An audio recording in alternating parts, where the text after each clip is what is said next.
இதோ எந்தன் தெய்வம் முன்னாலே அதை ஒரே ஒரு புன்னகையில் கண்டேனே. பாசமுள்ள பார்வையிலே கடவுள் வாழ்கிறார், அவன் கருணை உள்ள நெஞ்சினிலே கோயில் கொள்கிறான். பாசமுள்ள பார்வையிலே கடவுள் வாழ்கிறான், அவன் கருணையுள்ள நெஞ்சினிலே கோயில் கொள்கிறான். இதோ எந்தன் தெய்வம் முன்னாலே நான் ஒரே ஒரு புன்னகையில் கண்டேனே. நடுவர் அவர்களே, துன்பத்தில் பெரிதும் நமக்கு உறுதுணையா இருக்கிறது நட்பு தான், நட்பு தான், நட்பு தான். இதை ஆணித்தரமா சொல்லுவேன் நான். இப்போ சிறு பிள்ளையா இருக்கும் போதே நான் சொல்றேன், நம்ம இப்ப பள்ளிக்கூட பருவத்தில இருந்தே போறோம். இழந்த சொர்க்கம் அம்மா பள்ளி பருவம். லார்ட் டென்னிசன் என்னும் ஆங்கில கவிஞன் சொல்றாரு, இழந்த சொர்க்கம் அம்மா பள்ளி பருவம். யாராவது இனி நினைச்சா கூட உங்களோட பள்ளியில போய் இருக்க முடியுமா? மாணவர் பருவம் மீண்டும் வருமா ஐயா? நடுவர் அவர்களே, உங்ககிட்டே கேக்குறேன், நீங்க இனி நினைச்சா உங்களோட எல்கேஜி யூகேஜி 1ஆம் கிளாஸ்ல போய் உட்கார முடியுமா? முடியாது. இங்க இருக்க யாராலையும் முடியாது. ஏன்னா ஆசிரியரா போய் உட்கார்ந்துருக்கலாம், அம்மா அப்பாவா போய் உட்கார்ந்துருக்கலாம். நம்மளும் சக மாணவர்களா நட்பை தொடர்ந்து இருக்க முடியாது. வீட்டுல உறவா இருக்கும் போது தாய் தந்தை சொல்லி விடுவாங்க, மகனே வெளியே போனா யாருக்கிட்டையும் சாக்லேட் வாங்க கூடாது, எந்த அங்கிள்கிட்டையும் பேசக்கூடாது, எந்த யார் கூப்பிட்டாலும் எங்கேயும் போக கூடாது, இப்படி எல்லாம் சொல்லி விடுவாங்க. ஆனா அந்த அம்மா அப்பாவை தாண்டி நம்ம பள்ளிக்கு போனதும் நம்ம ஆசிரியர் கூட நம்மளுக்கு கண்ணு தெரிய மாட்டாங்க. முத தெரிகிறது நம்மளோட நட்பர். இப்போ மிட்டாயே வாங்க கூடாதுன்னு சொன்ன இடத்துல நம்ம மாத்தி இப்பவே புரிஞ்சுக்கோங்க, லாலிபாப் அப்படின்னு ஒரு சாக்லேட் உண்டுல்ல, அந்த சாக்லேட்டை நீ ஒண்ணு நான் ஒண்ணு, நீ ஒருக்கா நான் ஒருக்கா, யாராவது சாப்பிடாம இருந்திருப்போமா? கிடையாது. அத ஒரு பென்சில் செதுக்குனா போதும். நம்ம வீட்டுல எல்லாம் ரத்தம் பட்டுட்டா நம்ம அம்மா என்ன சொல்றாங்க, ஐயோ பட்டுட்டோ, சரி ஒருக்க கீழே விழுந்து எழும்பிட்டு, அப்பதான் பிள்ளைங்கள் பழகும். ஆனா பள்ளி பருவத்துல நம்மளோட நண்பர்கள் என்ன திரும்ப செய்வாங்க, பென்சில ரத்தம் பட்டுனா உடனே வாய்க்குள்ள வச்சு சூப்புவாங்க, ஐயோ என்னோட ஃப்ரெண்டுக்கு ரத்தம் வருதே, ரத்தம் வர போட்டு மக்கா போட்டு போட்டு போட்டு இப்படிதான் சொல்லுவாங்க. அதுக்கு என்ன பண்ணலான்னு தான் யோசிப்பாங்களே தவிர பரவாயில்ல, உனக்கு பட்டு அந்த ரத்தம் நிக்கும், என்ன நிக்கட்டும் புறவை பாத்துக்கலாம் நமக்கா, அப்படி சொல்ல மாட்டாங்க. அப்ப ரத்த பந்தம் உண்மையான பந்தம் இல்ல. பூவரசையிலே பிபி செஞ்சு ஊதினோம், பள்ளிக்கூட பாடம் மறந்து பட்டாம்பூச்சி தேடினோம், தண்ணி பாம்பு வரப்பில் வர தலை தரிக்க ஓடினோம், பனங்காயின் வண்டியில் பசுமாட்டி தொழுவத்தை சுற்றி வந்து பம்பாய்க்கு போனதாக சொல்லினோம். அடடா வசந்தம், அதுதான் வசந்தம், மீண்டும் அந்த காலம் வந்து மழலையாக மாற்றுமா, லட்சாவதியே அடியாசத்திரதியே மாற்றுமா. நடுவர் அவர்களே, யாருமே போய் உட்கார முடியாது. அதே போல இந்த பள்ளி பருவத்தையே நம்மளால மறக்க முடியல. பள்ளி பருவத்துல வரக்கூடிய நட்பு ஒரு 10ஆம் கிளாஸ் 12ஆம் கிளாஸ் முடிஞ்ச உடனே அவன் ரத்த பந்தமும் கிடையாது, கூட பிறந்தவனும் இல்ல, சொந்தக்காரனும் இல்ல.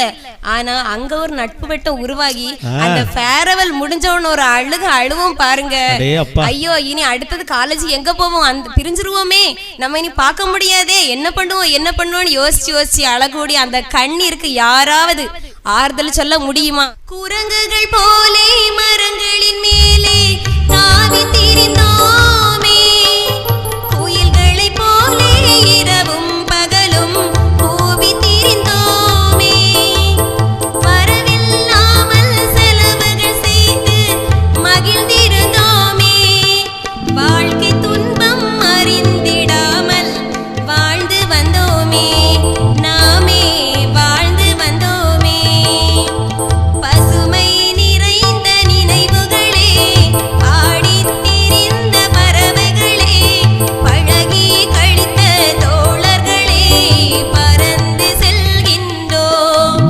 நாம் பறந்து செல்கின்றோம். எனக்கெல்லாம் 11 தோழிகள் நடுவரவர்களே. 11 தோழிகளா? 11 தோழிகள். முதல் வருடம் ஒரே ஒருத்தன் ஃப்ரெண்ட் ஆனா, செகண்ட் இயர்ல ரெண்டு பேர் ஆனாங்க, தேர்ட் இயர்ல நாங்க 11 பேர் சேர்ந்துட்டோம். கும்பலா தான் சுத்துவோம். எங்க காலேஜ் இருக்காமா? இப்ப வெள்ளிக்கிழமை நான் சாப்பாடு கொண்டு போவேன் நடுவர் அவர்களே. எங்க அம்மாவோட அவியல் கூட்டுக்கு என்னோட ஃப்ரெண்ட்ஸ் எல்லாமே ஃபேன்ஸ். ஓ, வெள்ளிக்கிழமை தான் நீங்க சாப்பாடு கொண்டு போறீங்க? இல்ல, எல்லா நாளும் சாப்பாடு கொண்டு போவேன். ஆனா வெள்ளிக்கிழமைன்னா அவியல் கூட்டு, நாங்க விரதம் இல்ல, அதை தெரிவிக்கணும்ல. அப்ப நம்ம அவியல் கூட்டு, அனுஜா அவியல் கூட்டு தான் கொண்டு வருவா. அதுக்காக 10 தோழிகளுமே சேர்ந்து இருப்பாங்க. நாங்க போவோம். போனது என்ன பண்ணுவேன்னா, என் பார்சலை விரிச்சு சாப்பிடலான்னு இந்த டெஸ்க்ல தூக்கி வச்சா 10 பார்சல வந்து நிக்கும். மக்கா நீ உன் பார்சல விரிக்கியா, நீ அதுல கை வைக்க கூடாது, சரியா? நாங்க ஊட்டி விடுவோம், நீ சாப்பிடுதா. இதுதான் அந்த இடத்துலயும் அம்மா ஸ்தானத்துல இந்த வீட்டுல எனக்கு எங்க அம்மா ஊட்டுவாங்க நடுவர்களே. இப்படி வளர்ந்த பிறகும் அதான் பாசம் இருந்தாலும் அதையும் தாண்டி அந்த அம்மா பாசத்தை காலேஜ்ல என்னோட தோழிகள் எனக்கு பண்ணுவாங்க. 10 தோழிகளும் மாறி மாறி எனக்கு ஊட்டும் போது அந்த நட்பை எந்த வார்த்தையால விவரிக்க முடியும் சொல்லுங்க? ஆனா அது 10 வீட்டு சாப்பாடு அப்படிதானம்மா? அதான் 10 அம்மாக்களோட. ஆமா அதான் 10 வீட்டு சாப்பாடை இல்ல நான் வேற வகையில சொல்லலையாம்மா. நீங்க 10 ஊர்ல உள்ள சாப்பாடுன்னு சொல்லல, 10 வீட்டு சாப்பாடை மொத்தமா எடுத்து ஒவ்வொருத்தரா ஊட்டி விடும்போது எவ்வளவு சந்தோஷமா இருக்கும். அடுத்து இந்த வாரம் அவங்க சொன்னாங்க எங்க வரீங்க, அவங்களுக்கு பதில் சொல்லணும்ல அந்த அக்காக்கு. நான் நீங்க அந்த ஊருக்கு போறீங்க, அந்த அக்கா இந்த பக்கத்துல இருந்து அந்த பக்கம் அப்படி அந்த பக்கத்துக்கு நான் பதில் சொல்லணும்ல, அதான் நான் வரேன். இப்ப அந்த அக்கா சொன்னாங்க லவ் பண்ணி கல்யாணம் பண்ணி வைக்கிறாங்க ஃப்ரெண்ட்ஸ், கல்யாணம் பண்ணி வைக்கங்க. நடுவர் அவர்களே நல்லா புரிஞ்சுக்கோங்க, நட்பு காதலுக்கு ஹெல்ப் பண்ணும், உதவி பண்ணணும். உண்மையான நட்புன்னா அவன் சோகத்திலயும் சரி சந்தோஷத்திலயும் சரி கூடவே இருக்கிறது நட்பு. நட்பு ஹெல்ப் பண்ணணும். இப்போ குடிகாரன் சொல்லக்கூடாது, அவங்களுக்கெல்லாம் இப்போ ஒரு மரியாதை மதிப்பு. குடிமகன், குடிமகன், மதுப்பிரியர், மதுப்பிரியரா மன்னிச்சுவாங்க, மதுப்பிரியர் அழகான வார்த்தை. அதே மாதிரி பொண்ணுங்க பின்னாடி சுத்துறவனுக்கு மாதுப்பிரியர். எவ்வளவு அழகா கவர்மெண்டே கொடுத்திருக்கு. இப்படி ஒரு பட்டத்தை யாராவது கொடுக்க முடியுமா? லவ் பண்ணும்போது சொல்லுவாங்க அவனுக்கு வேலை இல்ல, பரவாயில்ல, 500 ரூபா தான் சம்பளம், பரவாயில்ல, இல்லையா அவன் ஒரு வேலை வெட்டியும் போக மாட்டான், பரவாயில்ல, அவன் தூக்கிட்டு வர்றது அடுத்தவன் நம்பிக்கை தான், பரவாயில்ல, எல்லாம் பரவாயில்ல, அந்த நண்பன் எல்லாமே சொல்லிருப்பான், பரவாயில்ல, எல்லாமே பாத்துக்கலான்னு சொல்லி கல்யாணம் பண்ணிக்கிட்டு அவங்க கல்யாணம் பண்ணிருப்பாங்க. எப்படி தெரியுமா? என் தோழிகளும் உன் தோழர்களும் ஐயோ நம்ம கேலி செய்ய, என் சேலையும் உன் வேட்டியும் நானும், நீ கிள்ளிவிட நான் துள்ளியிட ஆகாது என்ப துன்பம், நான் கிள்ளிவிட என் கைவிரல் ஏங்கும், தஞ்சாவூர் மேளம் கொட்ட தமிழ்நாடு வாழ்த்து சொல்ல சிவகாசி வீட்டு சத்தம் ஊரை கிழிக்கும், தென்னாட்டு நெய்யின் வாசம் செட்டி நாட்டு சமையல் வாசம் நியூயார்க்கை தாண்டி கூட முக்கு நுழைக்கும். இப்படி அழகா சாப்பாடுலாம் போட்டு அவங்களுக்கு கல்யாணம் பண்ணி வச்சா அடுத்து என்னதுனா பண்ணுவாங்க? கண்களுக்கு தான் வாக்கப்பட்டு என்ன கண்டா பட்டு பட்டு கிட்டு பேரை சொல்ல பிறந்திருக்கே ஒரு லட்டு, பட்டு கிட்டு பேரை சொல்ல பிறந்திருக்கே ஒரு லட்டு, நாடும் கிழமையும் போட்டுக்க ஒரு நகை நட்டுண்டா நெக்கு, நாடும் கிழமையும் போட்டுக்க ஒரு நகை நட்டுண்டா கேடு, சட்டியில் இருந்தா ஆப்பையிலே வரும் தெரியாதோடி நோக்கு, சட்டியில் இருந்து ஆப்பையிலே வரும் தெரியாதோடி நோக்கு. அடுத்தாத்து அம்புஜத்தை பார்த்தேளா, அவ ஆத்துக்காரர் கொஞ்சிறத கேட்டேளா.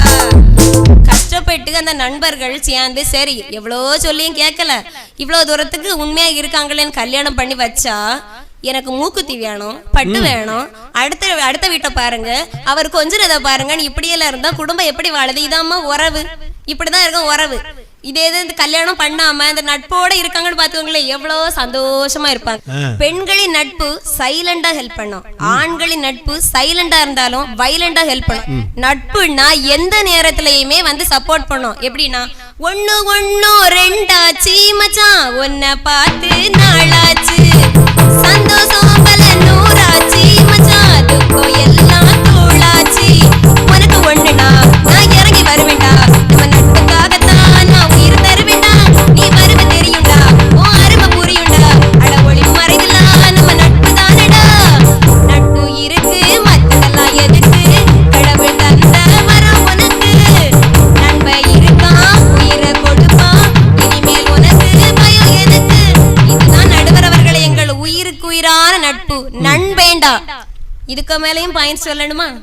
அடுத்த வாரம் சொல்லுங்கம்மா, வந்து சொல்லுங்க சொல்லுங்க. நீ உயர்வா நான் உயர்வா என்ற ஜாதி பேதம் இல்லை, நீ கற்றவன் நான் முட்டாள் என்ற அறிவு பேதம் இல்லை, நீ செல்வந்தன் நான் ஏழை என்ற பணபேதம் இல்லை, இன்றும் ஒரு கூட்டுக்கிளியாக என் நண்பர்கள், என்றும் தொடர்ந்திரும் இப்பந்தம்.